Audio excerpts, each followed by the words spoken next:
espacio. Como ya nos habíamos reunido anteriormente, debatíamos un poco sobre conceptos y teoría, que siempre es importante aprender nuevas cosas en todos los sentidos.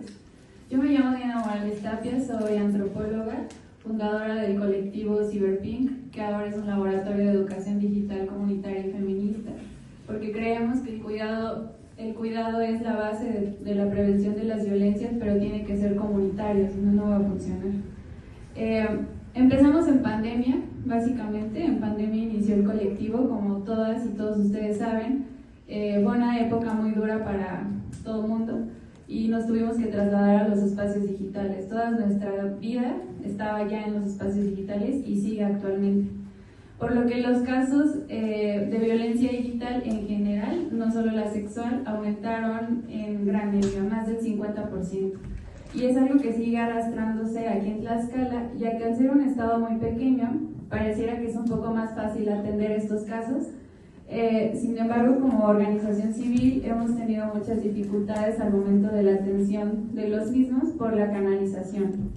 Es decir, le comentaba a la diputada, por más que queramos nosotras pues llevar todos los casos, es humanamente imposible. Creo que este es un buen tema. Les comentaba que era hablar de la inteligencia artificial en estos momentos. Para nosotras es algo muy importante, porque si bien no hemos tenido ningún caso registrado, no necesitamos esperar a que pase un caso para poder tener algún mecanismo de defensa. En este caso, pues se busca penar este tipo de contenido, ¿no? Que es con la IA.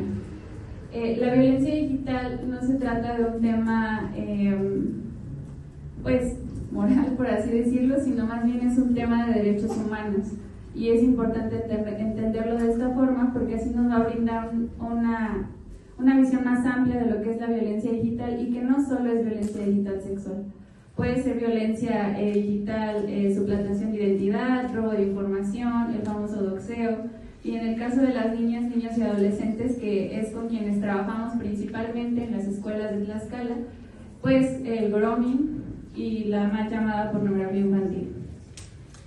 Por eso creemos que esta es una iniciativa muy importante para el Estado. Se empieza a hablar de la inteligencia artificial, se empieza a tocar desde el tema de derechos humanos digitales, y que en un futuro pueda también proteger a las que vienen, ¿no? Y a los que vienen. Es decir, nosotras trabajamos mucho con las niñas y los niños y adolescentes en escuelas de la periferia de Tlaxcala, ¿no? Y pensamos a veces que no es lo mismo definitivamente ir a escuelas en la capital del estado, que por ejemplo no tiene mucho que ir un taller en el COBAT de Ixtenco, ¿no? O sea, son otras vivencias, otras dinámicas, y desde ahí nace la parte comunitaria, que creemos esencial para atender, prevenir y acompañar este tipo de situaciones. Nuestra postura es clara: defender el derecho a decidir sobre nuestros cuerpos, nuestras imágenes y nuestras presencias digitales. Es decir, todas y todos tenemos derecho a la privacidad, a la intimidad, y aunque subamos imágenes a las redes, en teoría nadie debería de usarlas para otro fin, porque son espacios libres para todas y todos. La inteligencia artificial es una herramienta, nos puede ayudar a muchísimas cosas, siempre y cuando sea entendida desde el funcionamiento tecnológico, desde dónde viene, cómo se usa y demás. Quería agregar eso, y así muy brevemente sobre los casos. 8 de cada 10 mujeres, bueno, de las que hemos atendido, que en su mayoría son jóvenes, mujeres jóvenes de entre los 18 y los 25 años, han recibido algún contenido sexual sin su consentimiento o han sido expuestas a algún tipo de acoso digital. En los talleres comunitarios que hemos impartido en escuelas de nivel básico, es decir, primaria, medio superior, prepa, secundaria, el 60% de las y los alumnos, antes de iniciar estos talleres, no sabían qué hacer ni qué era la violencia digital.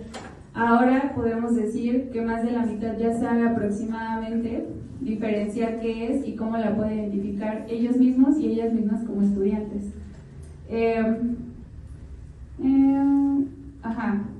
Cuando hay procesos de violencia digital con las mujeres, lo que más sucede es el aislamiento digital, y es algo muy lamentable, porque muchas y muchos, bueno, principalmente mujeres, muchas mujeres deciden estudiar algún tipo de alguna carrera en programación, en ciencias de la computación, en diseño gráfico, en lo que tenga que ver con tecnologías, y vivir algún tipo de violencia digital, en su mayoría violencia digital sexual, trunca con este futuro profesional que ellas pudieran desarrollar. En las comunidades de la periferia de Tlaxcala, más del 70% de las mujeres no se reconoce a sí misma como usuaria experta en los espacios digitales. Y diría que, a pesar de que vivimos en la capital, muchas de nosotras, y en general, la mayoría de las personas solo usa redes sociales, pero no sabe a ciencia cierta cómo funcionan las redes sociales.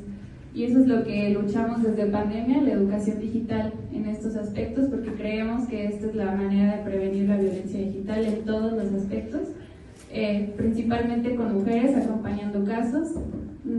La contención emocional es algo fundamental en estos acompañamientos, la salud mental y la libre decisión que ellas tengan al momento de si denunciar o no denunciar.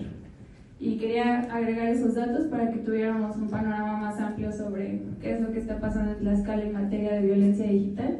Es algo que seguimos trabajando y que vamos a seguir trabajando. Espero que abra más que este diálogo se abra a todo el Congreso, porque al final es un tema de derechos humanos. No importa si vienen o no de un partido específico, es de todas y todos, nos toca hablar de este tema en estos espacios. Gracias.